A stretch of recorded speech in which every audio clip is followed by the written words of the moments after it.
하나님 감사합니다. 이 아침 우리에게 새로운 생명을 주시고 다시 한번 하나님 앞에 나와 예배하며 이 하루를 열게 해주셔서 감사합니다. 하나님 앞에 멈추는 이 시간이 우리에게 생명을 주고 소망을 주는 시간임을 믿사오니 우리가 기도하는 모든 제목들마다 신실하게 응답하시는 하나님을 경험하게 하시고 여호와 이레의 하나님을 만나게 하여 주시옵소서. 하나님, 오늘은 우리의 나뉘어진 마음과 깨어진 관계들을 주님 앞에 의탁하며 기도합니다. 각자의 주장과 판단으로 인하여 사람들의 마음이 갈라지고 여전히 이 땅에 분열과 반목이 가득함을 긍휼히 여겨 주시옵소서. 인간적인 지혜와 자랑으로 하나 되기를 포기했던 우리의 모습을 회개하오니 주님, 우리 안에 주님의 마음을 주시고 주님의 몸된 교회와 각 사람 안에 참된 연합이 있게 하여 주시옵소서. 또한 여러 가지 갈등과 삶의 무거운 짐들로 인해 지쳐있는 분들이 계시는데 메마르고 상한 그 영혼들을 주께서 위로하여 주시고 주님을 앙망하며 엎드린 모든 성도님들에게 하늘로부터 임하는 새 힘을 부어 주시옵소서. 특별히 예기치 못한 질병으로 인하여 씨름하고 있는 분들을 주께서 찾아가 만져주시고 고치시고 새롭게 하시는 창조의 손길로 오늘도 그 몸과 마음을 붙들어 주시옵소서. 이 하루를 살아갈 때 사람의 능력이 아니라 주님의 돌보심으로 살아가게 하여 주시옵소서. 하나님, 이제 오늘 우리에게 주시는 고린도전서의 말씀을 듣습니다. 선포되는 말씀을 통하여 우리의 영적 눈이 열리게 하시고 하나님의 마음을 깨닫게 하여 주시옵소서. 사람의 말과 생각에 흔들리던 마음이 중심을 찾고 오직 그리스도의 십자가 복음만을 굳게 붙드는 은혜의 시간이 되게 하여 주시옵소서. 지금도 우리 곁에 계시며 말씀하여 주실 예수 그리스도의 이름으로 기도드리옵나이다. 아멘. 네, 오늘 우리에게 주시는 하나님의 말씀 함께 보겠습니다. 오늘 하나님의 말씀은 고린도전서 1장 10절부터 17절까지의 말씀입니다. 고린도전서 1장 10절부터 17절까지의 말씀 한 절씩 교독하시겠습니다. 형제들아, 내가 우리 주 예수 그리스도의 이름으로 너희를 권하노니 모두가 같은 말을 하고 너희 가운데 분쟁이 없이 같은 마음과 같은 뜻으로 온전히 합하라. 내 형제들아, 글로의 지편으로 너희에 대한 말이 내게 들리니 곧 너희 가운데 분쟁이 있다는 것이라. 내가 이것을 말하거니와 너희가 각각 이르되 나는 바울에게, 나는 아볼로에게, 나는 게바에게, 나는 그리스도에게 속한 자라 한다는 것이니 그리스도께서 어찌 나뉘었느냐? 바울이 너희를 위하여 십자가에 못 박혔으며 바울의 이름으로 너희가 세례를 받았느냐? 나는 그리스보와 가이오 외에는 너희 중 아무에게도 내가 세례를 베풀지 아니한 것을 감사하노니 이는 아무도 나의 이름으로 세례를 받았다 말하지 못하게 하려 함이라. 내가 또한 스데바나 집 사람에게 세례를 베풀었고 그 외에는 다른 누구에게 세례를 베풀었는지 알지 못하노라. 그리스도께서 나를 보내심은 세례를 베풀게 하려 하심이 아니요 오직 복음을 전하게 하려 하심이로되 말의 지혜로 하지 아니함은 그리스도의 십자가가 헛되지 않게 하려 함이라. 아멘. 할렐루야. 여러분 잘 오셨습니다. 오늘도 함께 말씀 보고 또 기도하는 이 시간을 통해서 하나님의 음성을 들으시고 더욱더 주님을 닮아가는 이 하루가 되시기를 소망합니다. 네, 여러분, 교회의 역사는 분열의 역사다라는 말이 있습니다. 기독교의 역사 안에 성령의 인도하심에 따라 교회가 여러 곳에 세워지고 하나님의 공동체가 만들어지는 시간들이 있었지만 그 뿌리를 깊이 살펴보면 피해갈 수 없는 핍박이 있었다든지 내부적인 다툼이 있었다든지 하는 그런 불가피한 상황 때문에 교회가 나뉘어지고 그 결과로 생각지도 못했던 곳들에 교회가 세워진 일들이 얼마나 많았는지 모릅니다. 한국교회 장로교 안에서도 대표적인 사건이 하나 있었죠. 일제강점기 시절에 모두가 피해갈 수 없었던 신사참배의 강요 속에서 자신과 또 가족을 살리기 위해서 잠시 타협할 수밖에 없었던 분들이 있었고요. 한편으로는 신앙의 절개를 지키기 위해서 목숨 걸고 거부하셨던 분들도 있었습니다. 그들이 각자 어떤 상황 속에서 그런 결정을 내리게 되었는지는 우리가 쉽게 말할 수 있는 부분은 아닙니다. 그런데 문제는 이것이 목회자들 안에서도 마찬가지였다는 것입니다. 목회자들 중에서도요, 신사참배에 참여했다가 회개하고 돌아온 분들이 계셨습니다. 마치 베드로가 예수님을 모른다고 부인했다가 다시 찾아오신 예수님을 만나서 회복되었던 것처럼 한국교회 목회자들 중에서도 누군가는 이 생명의 위협 앞에서 피할 길을 찾고 하나님 앞에 온전치 못했던 그 모습을 나중에 회개하고 돌아온 이들이 있었습니다. 그러다 보니 이때 발생하는 질문들이 있었죠.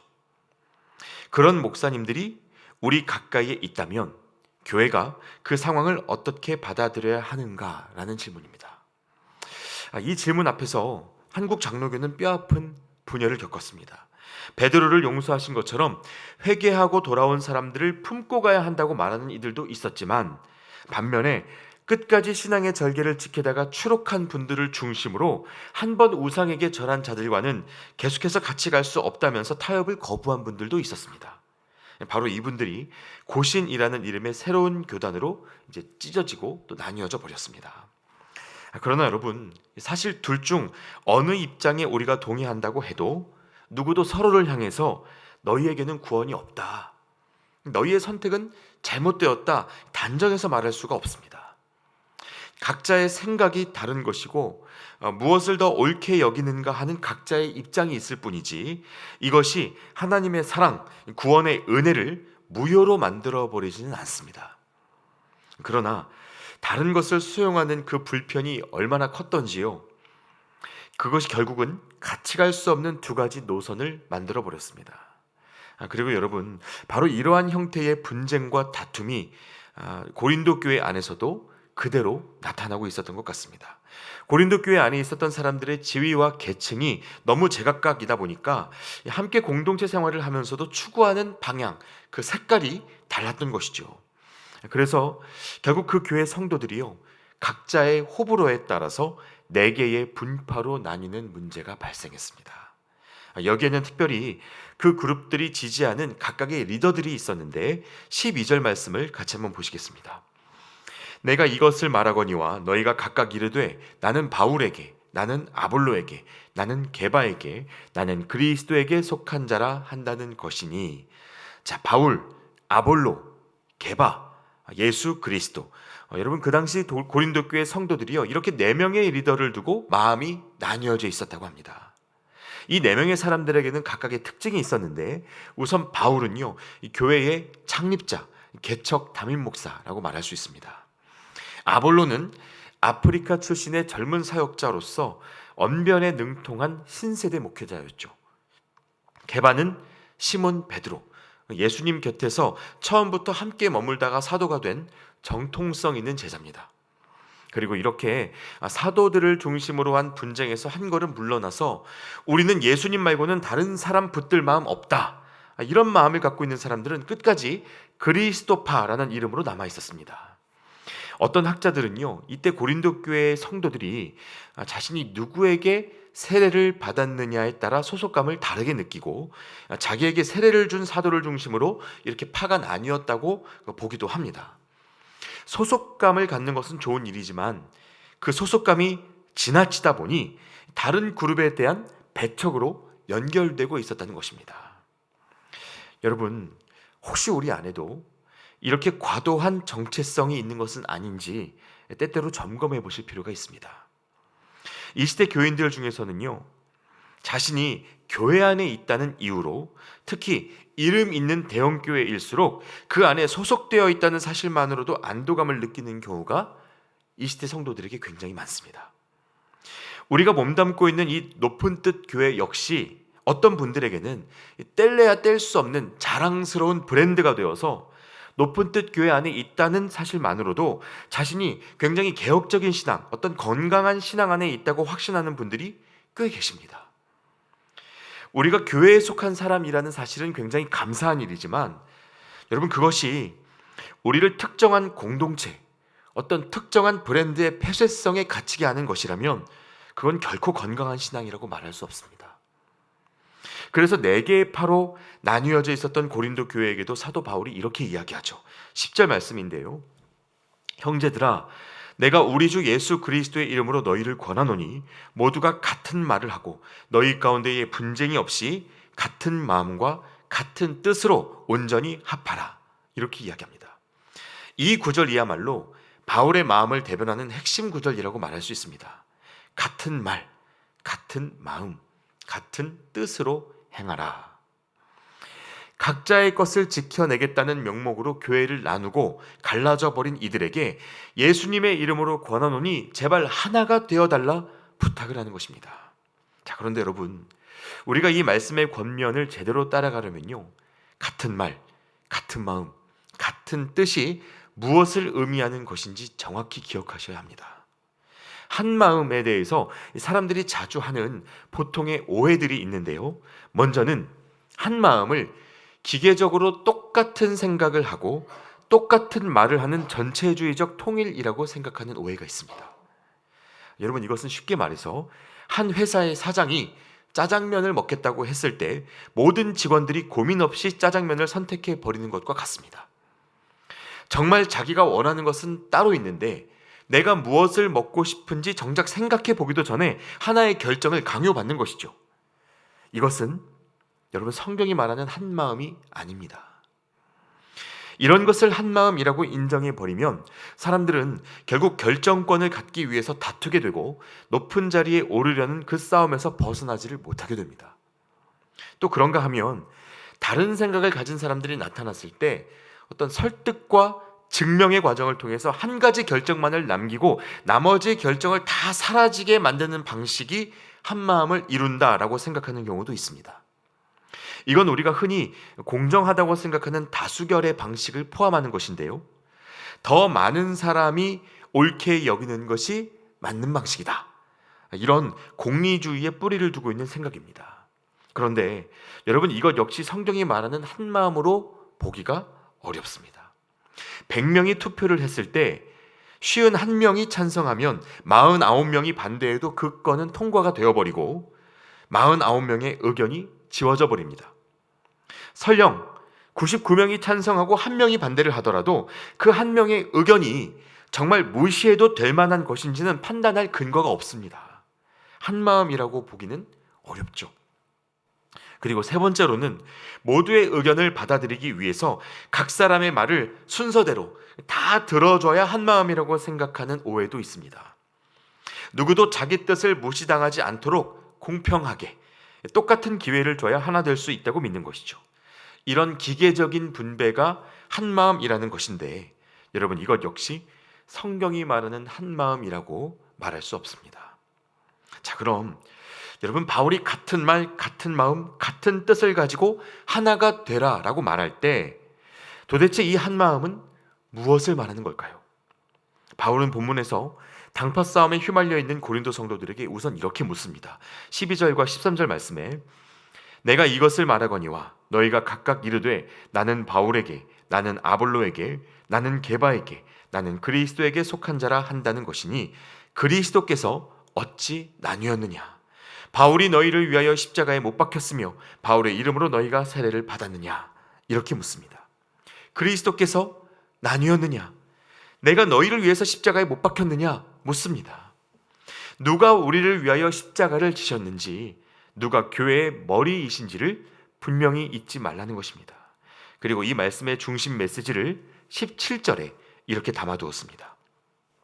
그리스도께서 나를 보내심은 세례를 베풀게 하려 하심이 아니요 오직 복음을 전하게 하려 하심이로되 말의 지혜로 하지 아니함은 그리스도의 십자가가 헛되지 않게 하려 함이라. 여러분, 바로 여기에 성경이 말하는 한마음이 무엇인지를 알게 하는 힌트가 담겨져 있습니다. 그것은 바로 십자가입니다. 한마음은 각자가 자기 십자가를 지는 일이기 때문에 우리를 위해서 죽으신 예수님의 십자가가 헛되지 않게 하라고 바울이 권하는 것입니다. 다시 말해서 이들이 처음부터 성도로 부름받고 교회가 될 수 있었던 까닭은 아볼로의 언변, 베드로의 정통성, 바울의 선교적인 열정, 이런 것들 때문이 아니고 세상이 조롱하던 십자가 때문이었다는 것입니다. 즉 교회가 한마음 될 수 있는 방법은 다른 것으로 되는 것이 아니고 오직 십자가를 지신 예수 그리스도께 초점을 맞추고 우리 또한 나의 십자가를 지는 방식으로만 된다는 것입니다. 나의 권리를 내어주고 나의 뜻을 꺾는 것입니다. 다른 것들이 옳다는 판단이 섰기 때문에 내 뜻을 접는 것이 아닙니다. 십자가가 헛되지 않음을 알기 때문에 내려가는 길, 낮아지는 길, 나의 것을 포기하고 내어주는 길을 선택하는 것입니다. 오직 이러한 결정으로만 교회가 다시 한마음 될 수 있다는 것입니다. 여러분, 성경은요, 바로 이러한 화평의 원리를 말씀 곳곳에서 보여줍니다. 예를 들어 여러분, 요셉이 형들을 다시 만났을 때 아버지의 집으로 돌아가서 베냐민을 데리고 오게 하고 이 형들을 시험하기 위해서 베냐민의 곡식 자루에 은잔을 숨겨서 보낸 적이 있습니다. 나중에 이 은잔이 발각되면요, 애굽법에 따라 베냐민은 노예가 될 수밖에 없는 상황이었습니다. 그런데 놀랍게도 그때 형 유다가 자신의 목숨을 담보로 내놓습니다. 자기가 처벌받을 이유가 없었음에도 불구하고 내가 베냐민을 대신해서 노예가 되겠다고 나선 것입니다. 여러분, 바로 이러한 모습, 형들의 달라진 태도를 보고 요셉이 더 이상 정체를 숨기지 못하고 통곡하면서 자신이 누구인지를 밝힙니다. 22년간 끊어졌던 형들과의 화해가 이 가정 안에 비로소 이루어지게 된 것입니다. 또 이뿐만이 아닙니다. 창세기에서 아브라함과 그 조카 롯의 가축이 많아져서 목자들 사이에 물리적인 충돌이 발생하고 다른 넓은 땅을 찾아서 갈라서야 했을 때 아브라함은 더 좋은 땅을 선택할 권리를 롯에게 내어주었습니다. 아브라함이 족장이었죠. 연장자였습니다.